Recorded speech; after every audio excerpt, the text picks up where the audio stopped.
آله وأصحابه ذوي الخير والإحسان أما بعد فأعوذ بالله من الشيطان الرجيم بسم الله الرحمن الرحيم محمد رسول الله والذين معه أشداء على الكفار رحماء بينهم تراهم ركعا سجدا آمنت بالله صدق الله العظيم وبلغنا رسوله النبي الأمين الكريم ونحن على ذلك لمن الشاهدين والشاكرين والحمد لله رب العالمين اللهم رب اشرح لي صدري ويسر لي امري واحلل عقدة من لساني يفقهوا قولي اللهم نور قلوبنا بالقرآن وزين اخلاقنا بالقرآن ونجنا من النار بالقرآن وادخلنا الجنة مع القرآن. معزز و محترم و محتشم بزرگوں اور دوستوں، ہم عمر و نوجوان ساتھیوں، السلام علیکم ورحمۃ اللہ وبرکاتہ. بحمدہ تعالی و بکرم مصطفیٰ صلی اللہ علیہ وآلہ وسلم پھر سے ایک مرتبہ میں اور آپ جمع کریم کی سعادتوں سے بہرہ مند ہو رہے ہیں. اللہ کریم اس کی برکتوں، رحمتوں، عنایتوں سے مجھے اور آپ کو مالا مال فرمائے. خطبہ مسنونہ میں نے نسائے کریمہ کا تلاوت کا شرف حاصل کیا. اس پر کچھ لب کشائی کی جائے. ہم اور آپ مل کر سب سے پہلے اپنے اور ساری کائنات کے مرکز عقیدت حضور احمد مجتبی محمد مصطفیٰ ارواحنا روح فدا صلی اللہ علیہ وآلہ وسلم کے بارگاہ بے نیاز میں عقیدت و محبت کے ساتھ ایک مرتبہ درود پاک کا ہدیہ پیش کریں. اللہم صلی علی سیدنا و مولانا محمد مبارک وسلم. الصلاة والسلام علیک یا سیدی یا حبیب یا رسول اللہ. الصلاة والسلام علیک یا حبیب اللہ. الصلاة والسلام علیک یا نبی اللہ صلی اللہ علیہ وآلہ وسلم. رفیقان گرامی، ماہ ذی الحج کا یہ آخری عشرہ ہے جس میں ہم اور آپ داخل ہو چکے ہیں، اور ان قریب سال نو ہمارے درمیان داخل ہوگا. اسلام کا آغاز بھی قربانیوں سے ہو رہا ہے اور اسلام کی مہینے کا اختتام بھی قربانیوں پر اور شہادتوں پر ہو رہا ہے. جیسا کہ میں نے گزشتہ جمعہ یہ کہا تھا کہ اس ماہ مقدس میں کثرت کے ساتھ صحابہ کرام رضوان اللہ تعالی علیہم اجمعین و اولیاء کاملین بزرگان دین کی شہادت اور اعراس کی تقاریب کا سلسلہ جاری ہوتا ہے. تو انہی سلسلوں میں گزشتہ جمعہ حضرت سیدنا عثمان غنی رضی اللہ تعالی عنہ کی شہادت کا دن آیا تو ہم نے آپ کی سیرت کا چند رخشہ پہلوؤں کو ملاحظہ کیا. اور آج چونکہ 23 ذی الحج ہے اور 26 ذی الحج کو خلیفہ دوم حضرت سیدنا عمر فاروق رضی اللہ تعالی عنہ کا یوم شہادت ہے. اسی مناسبت سے میں نے حضرت سیدنا عمر فاروق رضی اللہ تعالی عنہ کی سیرت کا ایک انوکھا اور ایک نرالا باب میں نے منتخب کرتے ہوئے آج ہم سنیں گے کہ حضرت سیدنا عمر فاروق رضی اللہ تعالی عنہ نے اپنے دور میں کس طرح عدل و انصاف کو قائم کیا، جس کی آج بھی مثل اور نظیر نہیں ملتی. اللہ کریم ہمیں مولا حضرت سیدنا عمر فاروق رضی اللہ تعالی عنہ کی عدل و انصاف کی برکتوں سے مالا مال فرمائے. اسی طرز پر ہمیں بھی عدل قائم کرنے کے اللہ توفیق عطا فرمائے۔ امام اہل سنت اعلیٰ حضرت علیہ رحمت و رحمان حضرت سیدنا عمر فاروق رضی اللہ تعالی عنہ کی بارگاہ میں یوں خراج پیش کرتے ہیں: وہ عمر جس کے اعداء پہ شیدا سقر، اس خدا دوست حضرت پہ لاکھوں سلام۔ ترجمان نبی ہم زبان نبی، جانے شان عدالت پہ لاکھوں سلام۔ حضرت سیدنا عمر فاروق رضی اللہ تعالی عنہ کی ذات تعارف کی محتاج نہیں ہے، بلکہ آج جب کبھی بھی عدالت کا، انصاف کا، جسٹس کا اگر نام لیا جاتا ہے تو سب سے پہلے جو ہے حضرت سیدنا عمر فاروق رضی اللہ تعالی عنہ کا نام اسم گرامی ذہنوں پر جو ہے وہ نظر آتا ہے۔ دنیا کے اندر ہر علاقے میں، ہر بستی میں عمر آپ کو مل جائیں گے، عمر نام کے لوگ مل جائیں گے، لیکن جب بھی تاریخ میں عمر کا نام آتا ہے تو وہ سیدھے ذہنوں کو ہمارے حضرت سیدنا عمر فاروق رضی اللہ تعالی عنہ کی طرف لے جاتا ہے۔ ذہن کے حاشیوں میں حضرت سیدنا عمر فاروق کا نام آتا ہے، آنا بھی چاہیے، اس لیے کہ انہوں نے اپنی خداداد صلاحیتوں کے بنا پر، رسول کائنات علیہ السلام کی تربیت کے بنا پر، قرآن و احادیث کی روشنی کی بیس پر انہوں نے جو کام کیا، جو اللہ اور اس کے رسول کے دین کی خدمت کی، جو انہوں نے زمین کو انصاف سے بھر دیا، آج بھی تاریخ گواہ ہے کہ آج کے بعد جو ہے ان جیسی، ان کے بعد جو ہے دنیا نے عدالت نہیں دیکھی، دنیا نے انصاف نہیں دیکھا، دنیا نے ایسا جو ہے وہ عظیم انقلاب نہیں دیکھا۔ کسی اہل دل نے کہا تھا حضرت سیدنا عمر فاروق رضی اللہ تعالی عنہ اگر 1 سال اور باحیات ہوتے تو پوری دنیا سے کفر کا خاتمہ ہو جاتا۔ ہر علاقے میں، ہر خطے میں آپ جس طرف نگاہ اٹھا کر کے دیکھ لیں، وہاں پرچم اسلام لہلہاتا ہوا نظر آتا، وہاں اسلام کی شاخیں نظر آتی، لیکن قدرت کو کچھ اور منظور تھا۔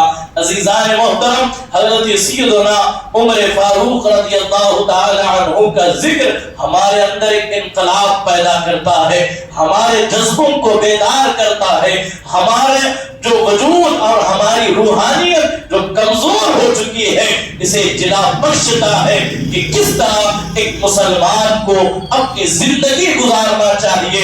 حضرت سیدنا ابن عباس رضی اللہ تعالی عنہ سے مروی ہے، آپ فرمایا کرتے تھے کہ تم عمر کا ذکر کیا کرو، عمر کا ذکر کیا کرو کہ تم عمر کو یاد کرو گے تو عدل و انصاف یاد آئے گا، اور عدل و انصاف کی وجہ سے اللہ اور اس کے رسول کی تعلیمات تمہیں یاد آئیں گی۔ حضرت سیدنا عمر فاروق رضی اللہ تعالی عنہ جو ہے وہ 26 ذی الحجہ کو آپ نے جام شہادت نوش فرمایا، اور دوسری روایت کے مطابق آپ 1 محرم الحرام کو آپ نے جام شہادت نوش فرمایا۔ اس کی وجہ یہ ہے ابو لولو فیروز نے حضرت سیدنا عمر فاروق رضی اللہ تعالی عنہ کو جو خنجر سے حملہ کیا، جس کی وجہ سے آپ زخمی ہوئے، بعض کہتے ہیں اسی دن آپ نے جام شہادت نوش کیا، یا بعض یہ کہتے ہیں 3 دن کے بعد 4تھے دن آپ نے جو ہے عدالت کی بات جو ہے جام شہادت نوش فرمایا۔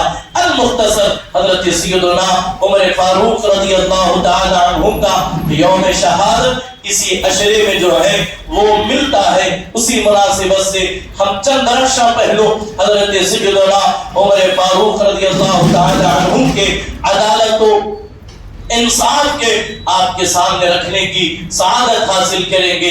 حضرت سیدنا عمر فاروق رضی اللہ تعالی عنہ کے حوالے سے رسول کائنات علیہ السلام نے جو عظیم جو بشارت آپ کو عنایت فرمائی، جو عظیم آپ کے حوالے سے قول ارشاد فرمایا، آپ خود فرماتے ہیں اگر میرے بعد اگر کوئی نبی ہوتا، اگر مجھ پر نبوت کا دروازہ نہ بند ہوتا، اگر میرے بعد بھی کوئی نبی آنے والا ہوتا تو وہ آنے والا نبی بلا شک و شبہ عمر ہوتے، لیکن مجھ پر نبوت کا دروازہ بند ہو چکا ہے، میں خاتم النبیین بن کر کے آیا ہوں۔ حضرت عمر فاروق رضی اللہ تعالی عنہ کے حوالے سے آقا کونین علیہ السلام ارشاد فرماتے ہیں، عمر جس راہ سے چلتا ہے شیطان اس راہ سے نہیں آتا، بلکہ عمر کی خوشبو اور عمر کا سایہ جہاں جہاں تک جاتا ہے شیطان وہاں سے بھاگتا ہوا نظر آتا ہے۔ یہ وہ حضرت عمر فاروق ہے۔ عزیزان محترم، کئی قرآن مقدس کے اندر کئی آیات ایسے ہیں، کئی احکامات ایسے ہیں، کئی قرآن مقدس کی صورتوں کے اندر ابواب ایسے آپ کو ملیں گے جو حضرت سیدنا عمر فاروق رضی اللہ تعالی عنہ کے مشورے کے عین مطابق اللہ نے نازل فرمایا۔ یہی وجہ ہے جب ہم آپ کا نام اس پہ گرامی خطبہ جمعہ میں یا عیدین میں پڑھتے ہیں تو یہ جملہ آپ سنتے ہیں، الموافق رأیہ للبحث والکتاب، یہ وہ ہے فرمایا ان کی موافقت، ان کے رائے، ان کے مشورے پر جو آیات نازل ہوتی ہے وہ حضرت عمر فاروق ہے۔ عزیزان محترم، پردے کے آیات نازل نہیں ہوئے ہیں، ابھی پردے کا حکم نہیں زمین پر اترا، آپ گزر رہے ہیں۔ ام المؤمنین حضرت سیدہ عائشہ صدیقہ سلام اللہ علیہا اپنے حجرے میں بیٹھ کر اللہ کے کلام قرآن مجید کی تلاوت کر رہی ہے۔ توجہ فرمائیے حضرت عمر فاروق کی شان کیا ہے، حضرت عمر فاروق کی ذہانت اور ان کا تدبر اور ان کا علم کیسا ہے۔ آپ گزر رہے ہیں، اما جان عائشہ صدیقہ اپنے حجرے میں اللہ کے کلام قرآن مجید کی تلاوت کر رہی ہے، اور تلاوت کرتے کرتے آپ کی آواز اتنی بلند ہوئی کہ حجرے سے باہر آواز آنے لگی۔ حضرت سیدنا عمر فاروق وہاں سے پلٹے، بارگاہ رسالت مآب صلی اللہ علیہ وآلہ وسلم میں حاضر ہوئے اور عرض کرنے لگے، یا رسول اللہ صلی اللہ علیہ وآلہ وسلم، میرے ماں باپ آپ پر قربان، آقا آپ عورتوں کو کیوں یہ حکم نہیں دیتے کہ وہ اپنی آواز کو پست رکھے، وہ اپنے آواز کا بھی خیال کریں کہ کوئی غیر مرد بھی ان کی آواز سننے نہ پائے۔ ابھی بات ہو ہی رہی تھی، اللہ نے آیات نازل فرمائے، اے نبی کہہ دیجیے جس طرح عورتوں کے چہروں کا پردہ ہے اسی طرح عورتوں کے آواز کا بھی پردہ ہے۔ یہ حضرت عمر فاروق کی شان ہے۔ یہاں اس حکم پر اور اس رائے پر میں یہاں آپ کی توجہ ضرور دلانا چاہوں گا۔ آج جس زمانے سے ہم اور آپ گزر رہے ہیں یہ فتنوں کا زمانہ ہے، یہ بے حیائی اور عریانیت اور فحاشی کا زمانہ ہے۔ جن بچیوں کو، جن بیٹیوں کو، جن ماں کو، جن بہنوں کو اپنی آواز کا پردے کا بھی ہمیں حکم دیا گیا، آج وہ قوم کی بیٹیاں، آج وہ سیدہ زہرا کی کنیزیں جو ہے اپنی آواز تو دور کی بات ہے، اپنا پورا وجود جو ہے وہ لوگوں کے سامنے ظاہر کرتے ہوئے نظر آ رہے ہیں، وہ لوگوں کے سامنے جو ہے وہ اپنے حسن کی نمائش کرتے ہوئے نظر آ رہی ہے۔ اسلام کو پاکیزہ مذہب ہے، اسلام کو مقدس مذہب ہے۔ عزیزان گرامی دیکھیں اسلام کا نظام یہ ہے، جب تک رسول کائنات علیہ السلام اس روئے زمین پر جو ہے ظاہری شکل میں موجود تھے، اللہ اکبر، دنیا کے اندر گناہ کا تصور نہیں کیا جا سکتا تھا، اس لیے کہ وہ زمانہ جسے خیر القرون قرنی کہا گیا، جتنے زمانے ہوئے یا جتنے زمانے ہوں گے ان تمام زمانوں میں سب سے بہترین زمانہ، سب سے کامیاب اگر کوئی دور ہے تو وہ دور ہے جس دور میں رسول اللہ تھے، جس دور میں رسول اللہ ظاہری طور پر ہمارے درمیان موجود تھے اور رسول کائنات علیہ السلام کی تربیت یافتہ مرد تھے، اور رسول کائنات علیہ السلام کی تربیت میں پروان چلنے والی خواتین تھی۔ یقیناً ان کے تصورات کبھی ڈگمگا نہیں سکتے تھے، ان کے خیالات کبھی جو ہے تذبذب کا شکار نہیں ہو سکتے تھے۔ یہی وجہ تھی کہ رسول کائنات علیہ السلام کی موجودگی میں مرد اور عورتیں جو ہے ایک ہی مسجد میں پردے کے اہتمام کے ساتھ نمازیں ادا کرتے تھے، لیکن جس وقت جو ہے حضور علیہ السلام نے ظاہری پردہ فرمایا، ام المؤمنین حضرت عائشہ صدیقہ رضی اللہ تعالی عنہ نے حضرت عمر فاروق نے عورتوں کی مسجد میں آنے سے روک لگا دی، کہا نہیں، عورت کے لیے میں سب سے بہترین مسجد اس کا اپنا حجرہ ہے، وہ اپنے حجرے ہی میں، حجرے سے مراد آج کے دور میں، آج کے الفاظ میں ہم اسے بیڈ روم کہہ سکتے ہیں، اس کے لیے وہی مسجد ہے، وہاں نماز پڑھنا اس کے لیے بہتر ہے۔ آپ خود فرماتی ہیں ام المومنین حضرت عائشہ، آج کی دور کی عورتوں کو اگر رسول کائنات علیہ السلام دیکھ لیتے، ان کا بناؤ سنگار دیکھ لیتے، ان کا پہناوا دیکھ لیتے، تو ضرور رسول کائنات علیہ السلام عورتوں کو مسجد سے آنے سے روک دیتے تھے۔ توجہ کر فرمائیے کہ یہ اسلام کا نظام ہے جسے اللہ کے گھر آنے سے روکا گیا۔ آج ہماری بہن بیٹیاں جو ہیں مزارات پر میلے میں شامل ہو رہی ہیں، ہماری بہن بیٹیاں بازاروں کی زینت بنی ہوئی ہیں، ہماری ماں بہنیں ولیموں کی اور شادی بیاہ کے موقع پر جو ہے وہ کھلے عام ننگے سر جو ہے وہ گھومتی ہوئی نظر آ رہی ہے۔ کاش کے پھر سے جو ہے حضرت عمر فاروق کے جو عظیم درجہ پہلوؤں کو ہم اپنے معاشرے میں بیدار کریں۔ المختصر حضرت عمر فاروق وہ ہے آپ کی ہی مشورے کے مطابق پردے کے احکام نازل ہوئے، قرآن اسی طرح شراب کے حرمت آپ کے مشورے پر نازل ہوئی، اور بہت ساری جو ہے وہ آپ کے جو ہے رائے کے مطابق، آپ کے مشورے کے مطابق قرآن مقدس کے اندر آیات بینات نازل ہوئی۔ تو عزیزان محترم، یہ حضرت عمر فاروق جسے فیض المنافقین بھی کہا جاتا ہے، جسے اللہ کی ننگی تلوار بھی کہا جاتا ہے، آپ نے پوری دنیا کے اندر عدل و انصاف کا وہ نظام قائم کیا کہ رہتی دنیا تک جو ہے دنیا اس سے اش کر اٹھے گی۔ یاد رکھیں حضرت سیدنا عمر فاروق رضی اللہ تعالی عنہ کا جو دور خلافت ہے، جو آپ کا زمانہ ہے، وہ اتنا عظیم زمانہ ہے کہ اس زمانے میں کہیں ظلم نظر نہیں آتا، اس زمانے کے اندر کہیں ناانصافی نظر نہیں آتی، اس زمانے کے اندر کہیں بہرہ روی نظر نہیں آتی۔ جب ہم حضرت عمر فاروق رضی اللہ تعالی عنہ کا سیرت کا جائزہ لیتے ہیں تو بہت ساری باتیں ہمارے نظر میں آتی ہیں، بہت ساری چیزیں احاطہ مطالعہ میں آتی ہے۔ حضرت عمر فاروق رضی اللہ تعالی عنہ نے صرف ملکی معاملات میں انصاف نہیں کیا، بلکہ گھر گھر کا آپ نے جائزہ لیا، ایک ایک گھر کو آپ نے دیکھا۔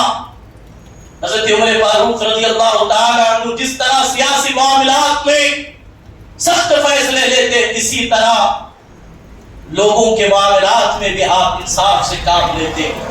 آپ کی یہ کوشش ہوتی کہ کوئی جو ہے ہمارے دور خلافت میں کوئی بھوکا نہ سوئے، کوئی ایسا نہ رہے جس کے پاس پہننے کے لیے لباس نہ ہو، کوئی ایسا نہ ہو کہ جس کے گھر میں چولہا جلنے کے لیے ساز و سامان مہیا نہ ہو سکے۔ اس انداز میں حضرت عمر فاروق نے دور خلافت سنبھالا۔ ایک مرتبہ کا واقعہ ہے، آپ کی یہ عادت، آپ کا یہ مزاج تھا کہ رات میں لباس بدل کر کے آپ مدینہ منورہ کے گلیوں کا جائزہ لیتے، گشت کرتے، دیکھتے کہ میری رعایا رسول کائنات علیہ السلام کی امت میرے دور خلافت میں کس طرح اپنے شب و روز گزار رہے ہیں۔ ہر ایک کا حال چال جائزہ لیا کرتے تھے۔ نکلے ہیں مدینہ منورہ کی گلیوں سے، آبادی سے باہر 3 میل کے فاصلے پر ایک مقام ہے جسے مقام حرہ کہتے ہیں۔ جب اس بستی میں داخل ہوئے، حضرت سیدنا عمر فاروق رضی اللہ تعالی عنہ نے کیا دیکھا؟ ایک جھونپڑے کے باہر آگ چل رہی ہے اور ایک خاتون جو ہے اس میں اس چولہے پر ہانڈی رکھ کر کے کچھ پکا رہی ہے، اس کے ارد گرد کچھ بچے ہیں جو زار و قطار ہو رہے ہیں۔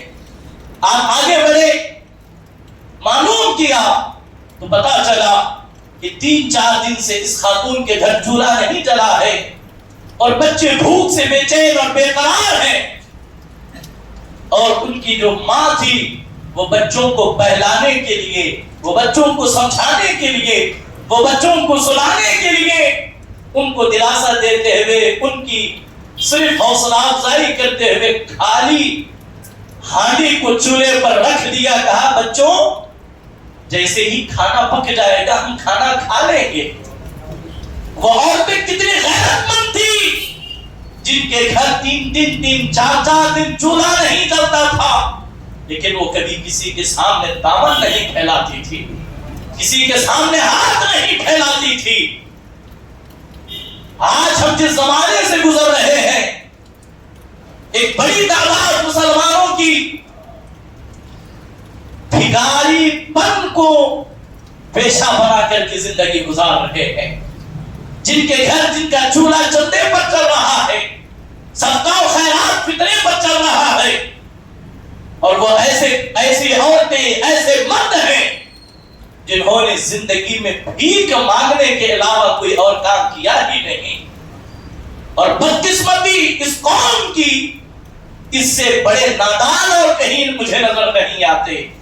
پیشاور بھکاریوں کو اتنا وہ نکما اور ناکارہ بنا دیا گیا کہ وہ کبھی کمانے کا سوچتے بھی نہیں ہیں۔ اب آپ مجھے بتائیں، دن بھر وہ 2 چکر لگا دے، کوئی 20 دے رہا ہے، کوئی 50 دے رہا ہے، کوئی 100 دے رہا ہے، دن بھر میں جسے 1000-1500 مل گئے، وہ کہاں جائے گا کام کرنے کے لیے؟ وہ کہاں جائیں گے برتن مانگنے کے لیے، محنت مزدوری کے لیے؟ سب سے بڑی غلطی اس میں ہماری ہے، ہم نے دوسروں کو بھکاری بننے پر مجبور کیا۔ اس سے اچھا پیشہ ہی نہیں ہے۔ جو آپ کے یہاں مزدور کام کرتے ہیں، جو آپ کے یہاں محنت کرتے ہیں، ہم انہیں چند روپے زیادہ دینے میں بڑا ہچکچاہٹ محسوس کرتے ہیں، بھکاریوں پر اپنی دولت لٹا رہے ہیں۔ یاد رکھیں، پیشاور بھکاریوں کو دینا حرام ہے۔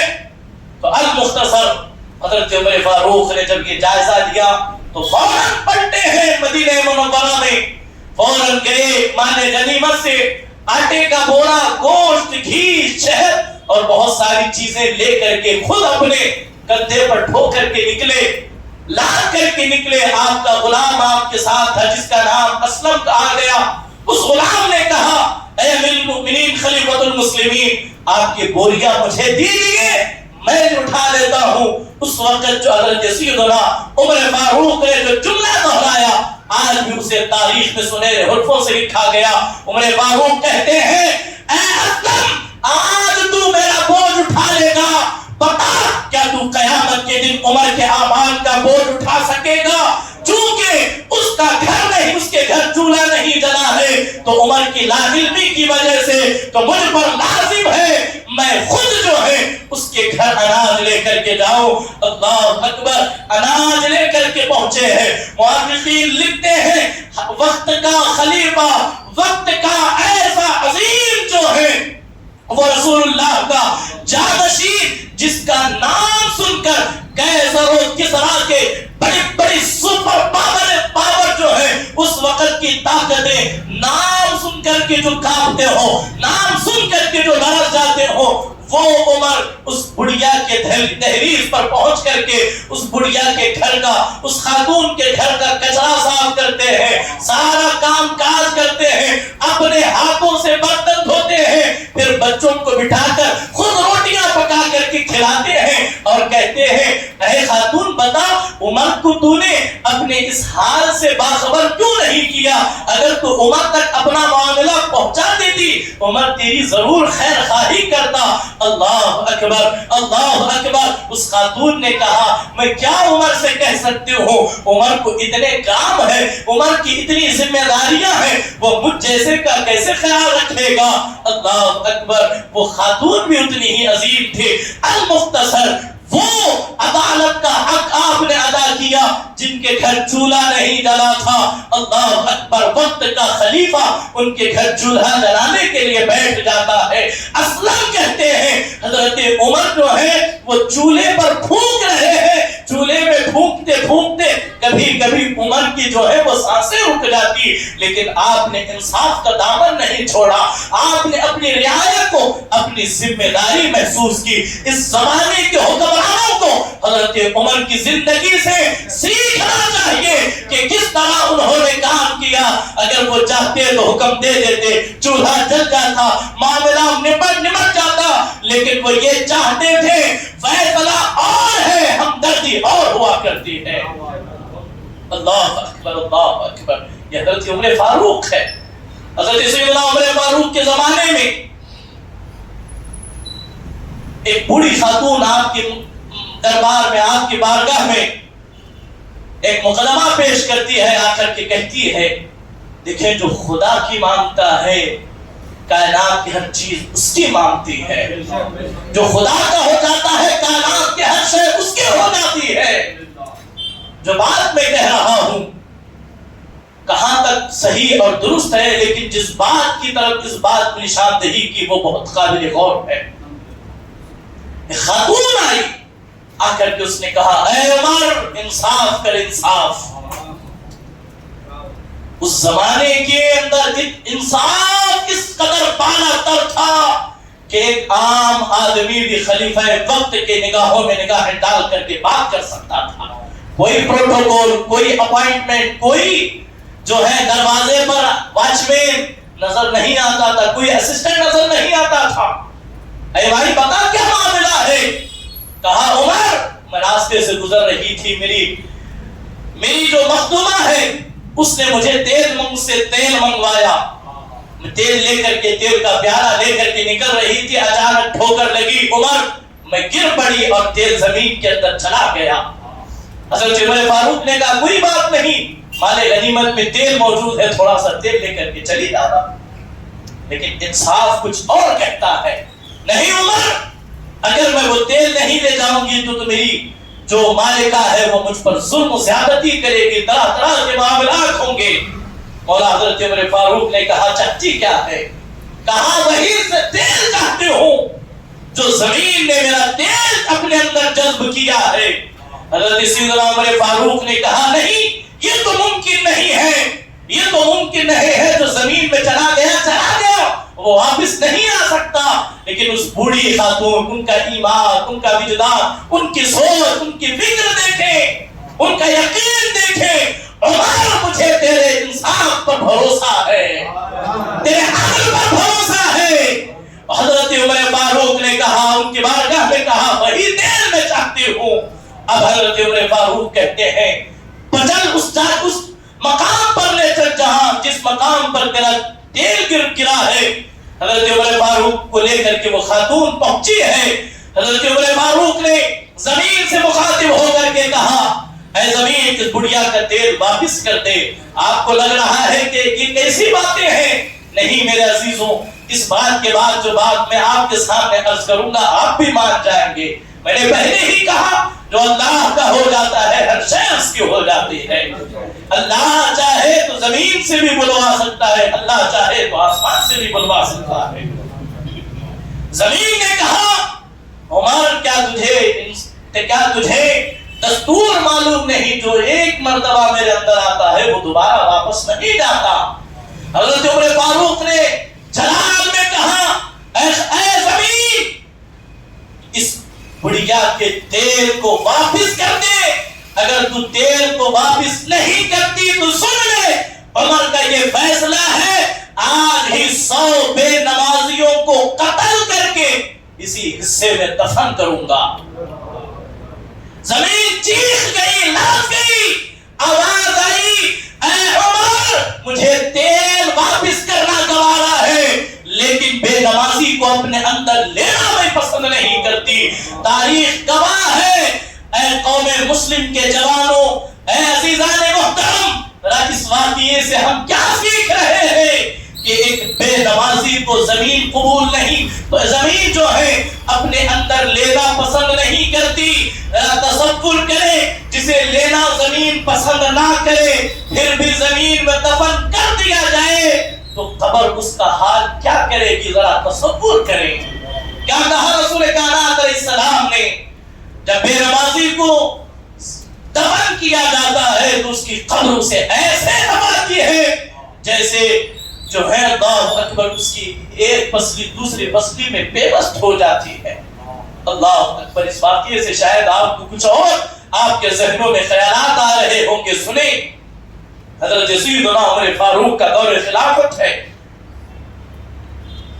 مصر کی سرزمین سے حضرت سیدنا عمر فاروق رضی اللہ تعالی عنہ کے جو مقرر کردہ وہاں کے جو گورنر تھے، وہاں وہاں کے لوگوں نے ان کی خدمت میں ایک معاملہ پیش کیا کہ دیکھیں مصر کی قدیم روایات یہ ہے کہ ہم ہر سال اس مہینے میں ایک 16 سال کی جوان لڑکی کو ذبح کر کے اس کا خون دریائے نیل میں ڈالتے ہیں. اور سمجھ میں آ رہی ہے آپ کو؟ ہر سال دریائے نیل میں ڈالتے ہیں. تو لہذا اب چونکہ ہمارا یہ ملک اسلامی مملکت میں تبدیل ہو چکا ہے، ہم چاہتے ہیں کہ گورنر وقت حاکم مصر جو ہے ہمارے ساتھ اس معاملے میں رہے. حضرت سیدنا عمر فاروق کے مقرر کردہ جو گورنر تھے انہوں نے کہا اسلام اس کی اجازت نہیں دیتا. تو لوگوں نے کہا اگر آپ ایک 16 سال کی بچی کی بلی نہیں چڑھائیں گے تو دریائے نیل خشک ہو جائے گا، قحط پڑ جائے گا، لوگ مرنے لگیں گے. اس وقت انہوں نے کہا میں امیر المؤمنین خلیفۃ المسلمین حضرت عمر فاروق سے اس معاملے کے حوالے سے پوچھ گچھ کرتا ہوں، معاملات ان کے سامنے رکھتا ہوں، وہ جو فیصلہ کرے گے اس فیصلے پر عمل کیا جائے گا. حضرت عمر فاروق کی بارگاہ میں رکا اور خط پہنچا. حضرت عمر فاروق رضی اللہ تعالی عنہ نے جواب میں 2 خط ارشاد فرمائے. 2 خط یہاں سے بھیجے، روانہ کیے. ایک خط گورنر مصر کے نام، دوسرا خط دریائے نیل کے نام. دوسرا خط دریائے نیل کے نام. کہا کہ اس میں لکھا بسم اللہ الرحمن الرحیم. یہ خط عمر بن خطاب کے نام سے جو رسول اللہ کا جانشین اور خلیفہ ہے. اے دریائے نیل، عمر تجھے حکم دیتا ہے، عمر تجھے حکم دیتا ہے، جو اللہ کے ہو جاتے ہیں وہ کائنات میں کسی پر بھی حکم دے سکتے ہیں، کسی پر بھی حکم لگا سکتے ہیں. عمر تجھے حکم دیتا ہے اگر تو اپنی مرضی سے چلتی ہے تو تھم جا، مت چلنا. آج کے بعد کبھی ابھرنا مت، اس میں ایک قطرہ بھی پانی نہیں آنا چاہیے. اگر تو اللہ کی مرضی سے چلتی ہے تو اے دریائے نیل دوبارہ جاری ہو جا. اللہ اکبر. مورخین بلکہ احادیث میں بھی یہ بات آئی جب دریائے نیل کے سینے میں جب یہ رکا ڈالا گیا، دریا خشک ہو چکا ہے، پانی کا ایک قطرہ نہیں ہے. جیسے ہی رکا پہنچا، اللہ اکبر، پورا دریائے نیل 16 گز تک پانی میں ایسے ابھرا. تاریخ گواہ ہے اس وقت سے لے کر آج تک کبھی دریائے نیل جو ہے کبھی سوکھا نہیں ہوا، کبھی وہاں قحط نہیں پڑا. یعنی کہ جو دستور رسم و رواج کے مطابق فیصلہ کرتے ہیں انہیں کٹھنائیوں کا سامنا کرنا پڑتا ہے. جو اللہ رسول کے فیصلے پر اپنی رائے قائم کرتے ہیں وہ اپنی حکومت سمندروں پر بھی ڈال دیتے ہیں. عزیزان محترم، مصر کو آپ پڑھیں، وہاں 5 سال 6 سال تک اس زمین پر ایک قطرہ پانی نہیں گرتا بارش کا، لیکن آج تک کبھی دریائے نیل خشک نہیں ہوا. یعنی کہ حضرت عمر فاروق زمانے نے جو دستور اپنے ذہن میں فٹ کیا، معاملات انہی کے ساتھ ایسے ہی طے ہوتے ہیں. یہاں میں آپ کی توجہ دلانا چاہوں گا، ہم اللہ رسول کو چھوڑ کر، قرآن و حدیث کو چھوڑ کر، عمل کو چھوڑ کر بہت ساری ایسے معاملات پہ ہم گرفتار ہیں. العیاذ باللہ بولتے ہوئے بھی زبان لڑکھڑا جاتی ہے. آج سے چند مہینے پہلے ہم ایک اہم عناوین پر گفتگو کر رہے تھے جس کا آخری عنوان قرآن و حدیث کے نام پر کس طرح اولیاء کاملین سے ہمیں دور کیا گیا. اس کا دوسرا پارٹ یہ تھا، عنوان یہ تھا، کس طرح دور حاضر میں جاہل پیروں نے، جاہل لوگوں نے اولیاء اللہ کا نام لے کر ہمیں قرآن و حدیث سے دور کیا. یہ بھی بڑا المیہ ہے، یہ بھی بڑا المیہ ہے. اس مصر والوں نے یہ سوچا، ان کا ذہن یہ تھا بلی نہیں ڈالیں گے تو دریا نہیں روا ہوگا، تو ان کے ساتھ ایسے ہی ہوا.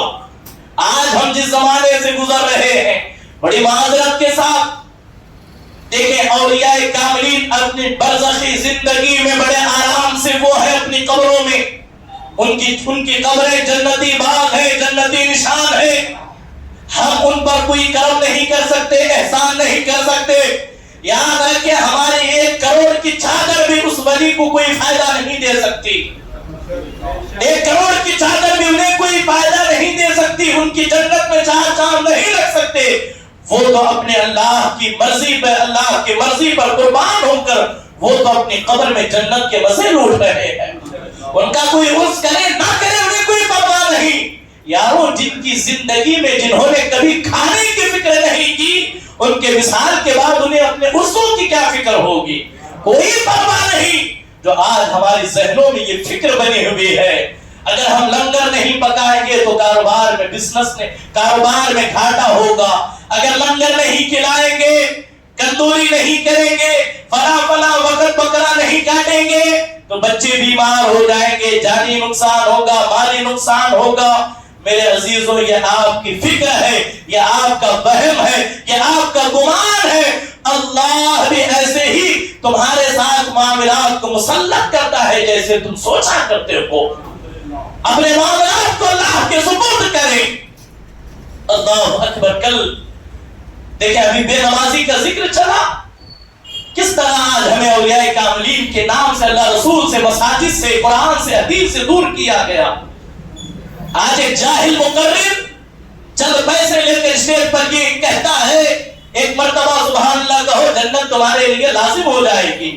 ایک مرتبہ ہاتھ اٹھا کر کے کہو جنت میں تم رسول اللہ کے پڑوسی بن جاؤ گے. ادھر کوئی ناخا اٹھ کر کے یہ کہتا ہے مجھے دیکھ کر تو جہنم کو بھی پسینہ آ رہا ہے. ان جاہلوں کی جہالت کا حال اور ان کی وجہ سے آج پوری قوم بے عمل اور بددین ہوتی نظر آ رہی. بڑی معذرت کے ساتھ مجھے معاف کرے، جملے میرے بڑے تلخ ہیں، لیکن ہم نہیں کہیں گے تو اور کون کہے گا؟ ہمیں یہ تو کہا گیا کہ غوث اعظم بچا لیں گے، غریب نواز بچا لیں گے، امام حسین بچا لیں گے، لیکن ان کی تعلیمات کو سنے. غوث اعظم کیا کہتے ہیں کہ بے نمازی مت جائے تو مسلمانوں کے قبرستان میں دفن تک مت کرو. وہ تو مسلمانوں کے قبرستان میں بے نمازی کو دیکھنا گوارا نہیں کرتے. تم کہاں غوث اعظم کا نام لے کر کے کہتے ہو غوث اعظم بچا لیں گے؟ کہاں غریب نواز بچائیں گے؟ ان کے کرم پر، ان کی شفاعت پر، ان کی مہربانی کرنے پر کوئی دو رائے نہیں. لیکن ہم پر بھی کچھ لازم ہے، ہم پر بھی کچھ ضروری ہے. وہ ان معاملات میں ہماری مدد کریں گے قیامت کے دن جو معاملات اللہ اور اس کے رسول کے احکام کے بعد والے ہیں. اگر کوئی بے نمازی نماز نہیں پڑھتا، کوئی حاجی جس پر حج فرض تھا اس نے حج نہیں کیا، جس پر زکات فرض تھی اس نے زکات نہیں دی، جس پر روزے فرض تھے اس نے روزے نہیں رکھے، کیا ان معاملات میں وہ کہیں گے کہ یہ ہمارا مرید تھا چھوڑ دے؟ ہر کسی ایسا نہیں. عمل ہمیں کرنا پڑے گا، عمل کے میدان میں ہمیں آنا پڑے گا. کل کی تقریب ہم نے اپنے آنکھوں سے دیکھا، عشاء کی اذان ہو رہی ہے، کم و بیش کم سے کم 1,500 سے 2,000 لوگوں کا مجمع مسجد کے سامنے تھا. اذان ہوئی لیکن مسجد میں ان 1,000-1,500 میں سے شاید 4 بھی آ گئے تو یہی بہت بڑی بات. مسجد تو معمول کے مطابق چل رہی تھی. گویا کہ آج ہمیں کن معاملات میں الجھا دیا گیا اور اللہ رسول سے کس طرح دور کیا گیا کہ ہمارے سامنے نظر آ رہا. اس سے ہمیں توجہ کرنے کی ضرورت ہے. کربلا کا میدان ہمارے سامنے ہے، ماہ محرم ہمارے درمیان داخل ہو چکا ہے، ابھی چند دنوں میں آنے والا ہے. ہم کربلا سنتے ہیں، کربلا پڑھتے ہیں، کربلا سناتے ہیں. یاد رکھیں کربلا رونے کے لیے، رلانے کے لیے نہیں، بلکہ ہمیں عملی میدان میں مضبوط کرنے کے لیے آتا ہے کہ کربلا کے میدان میں امام حسین جنگ کے میدان میں لڑ رہے ہیں. لڑتے لڑتے جب اذان جمعہ ہوئی، مولا حسین کی تلوار رک گئی. کہا نالا کی مسجد سے اذان ہو رہی ہے، تھوڑا وقت دو، نماز ادا کروں گا، پھر جو ہے جنگ جاری رکھی جائے گی. اے حسینیوں، شاید تم غلط فہمی میں ہو، چاہے تم غلطی کر رہے ہو، فکر حسین یہ ہے کہ میدان جنگ میں بھی جب وقت نماز آتا ہے تو تلوار رک جاتی ہے. تمہارے معاملات کیوں نہیں رک رہے؟ تمہارے ڈی جے کیوں نہیں رک رہے؟ تمہارا جلوس کیوں نہیں رک رہا؟ اگر نہیں رک رہا ہے تو اس کا سیدھا سادہ جواب یہ ہے تمہاری نظروں میں اللہ رسول کی کوئی اہمیت باقی نہیں رہی. مسجد کے مدریاں، مسجد کے پاخانے یہ راہ چلتے لوگوں کے لیے نہیں ہے. میں بار بار کہہ رہا ہوں کہ اتنا افسوس مجھے ہوا معاملات کو دیکھ کر. خدا کے لیے اپنے اندر انقلاب لائیں. یقیناً اولیاء کاملین کا عرس کرنا مراسم اہل سنت میں سے امور سے کریں گے، لیکن شرعی نقطۂ نظر اور شریعت کے دائرے میں رکھ کر ان کے نام پر ہونے والی کسی خرافات سے اہل سنت کا کوئی لینا دینا نہیں. اللہ کریم ہم تمام کو عمل کی توفیق عطا فرمائے. تو یہ فکر حسین یہی ہے. انشاءاللہ آنے والا جمعہ دیکھو محرم الحرام ہوگا تو 10 روزہ ذکر تاجدار کربلا ایک نئے انداز میں، ایک نئے فکر کے ساتھ مولا حسین کی زندگی کو، مولا حسین کی سیرت کو آپ کے سامنے دوبارہ تازہ کیا جائے گا. اب تمام سے گزارش ہے اپنے دوست و احباب کے ساتھ ذکر تاجدار کربلا جو انشاءاللہ جمعہ کے دن بعد نماز عشاء 10 روزہ یہ ہمارا ایک نورانی و عرفانی قافلہ یہاں سے کربلا تک کا سفر کرے گا.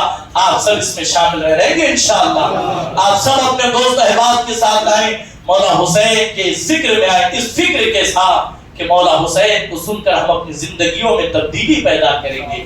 ہم ایسے مسلمان بنیں گے جیسے مسلمان ہمیں بنانے کے لیے مولا حسین نے جو قربانی دی ہم ویسے مسلمان بن کر کے دکھائیں گے نا انشاءاللہ. ذرا زور سے کہیں انشاءاللہ. آخر میں ایک بات کی میں وضاحت کرنا چاہوں گا. آج 20 جون ہے، کل 21 جون ہے، جو کہ پورے ہندوستان کے اندر یوگا ڈے کے نام سے ایک پروگرام منایا جاتا ہے 21 جون کو. اور اس پروگرام میں اسکول ہے، کالجز ہے، بڑے بڑے مقامات پر جو ہے یوگا کا ایک پروگرام فٹنس کے نام پر، صحت کے نام پر بہت ساری چیزوں کے پیش نظر یہ کیا جاتا ہے. لیکن یہاں اس پروگرام کی آڑ میں جو ہمارے بچوں سے، بچیوں سے اور مسلمان لا علمی میں کچھ ایسے شرکیہ کلمات دہراتے ہیں جس سے شرک لازم آتا ہے.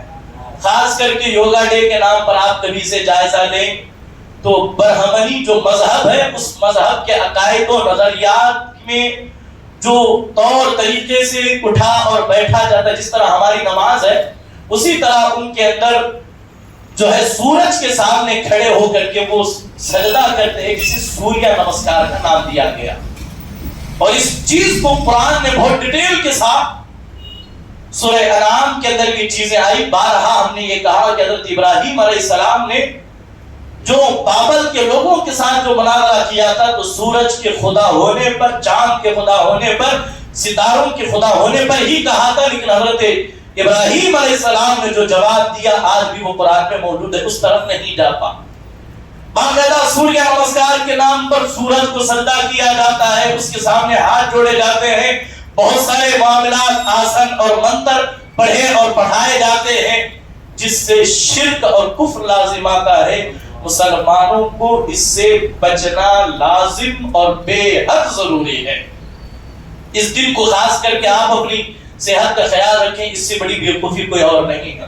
آپ کو صحت کا خیال رکھنا ہے تو سال کے 365 دن آپ کے پاس ہے. جو ہم ہندوستان میں ہم رہ رہے ہیں، آرٹیکل 25 کے اندر یہ لکھا گیا ہر شہری کو اپنے مذہب پر چلنے کا پورا ادھیکار. اب کوئی حکومتی چیلا یا کوئی اور بھی دیش بھکتی کے نام پر آپ سے یہ ہرگز نہیں کروا سکتا اور آپ نہ کریں. اور یہی فکر حسین ہے کہ لاٹھی اور بھالا دیکھ کر جھک جاؤ وہ اسلام ہے ہی نہیں. دین کے لیے ڈٹ جاؤ، اسی کا نام اسلام ہے، اسی کا نام حسینیت ہے. تو لہٰذا اس سے بچیں. کیوں بچیں؟ اور مذہب اسلام کی جو تعلیمات ہے، آج میں پڑھ رہا تھا ایک عجیب بات دوران مطالعہ ذہن پر اللہ نے جو ہے اس کا یہ ہوا. دیکھیں جب یہ پڑھ رہا تھا مذہب اسلام نے ہمیں شرک سے کس طرح روکا، شرک سے کس طرح ہمیں رہنمائی کی. دن کے اندر 3 اوقات ایسے ہیں جن میں نماز جائز نہیں ہے، درست نہیں ہے. ایک طلوع آفتاب اور دوسرا غروب آفتاب. سوال جہاں جہاں سورج نکلتے وقت وہ ابراہیم علیہ السلام کی قوم جیسے ہی سورج نکلتا تھا کھڑے ہو کر کے وہاں اس کو سجدہ کرتے کہتے کہ یہ ھذا اکبر، یہ سب سے بڑا خدا ہے۔ جب سورج سر پر آتا تو کہتے پورے شباب پر ہے، یہ ہمارا خدا ہے۔